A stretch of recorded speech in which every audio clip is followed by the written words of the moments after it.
Sa I përket namazit, kemi shumë ajete kuranore ku tregohet vlera e namazit.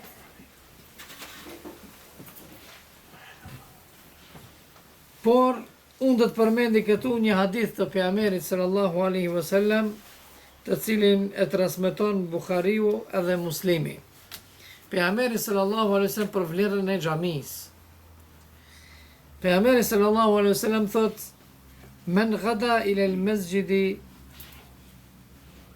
aw raha", ai që shkon apo kthehet nga xhamia, Allahu xhaleshanuhu, pra edhe kur shkon, por edhe kur kthehesh prej xhamis ka vlerë, ka sevap, shpërblime tek Allahu xhaleshanuhu.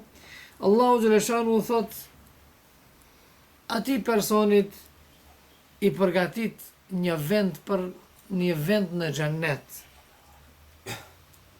Çdo herë kur ai shkon apo kthehet. Para mendoni, je nis për në xhami, Allahu xhaleshanuhu ta ndërton një vend në xhennet, një pallat.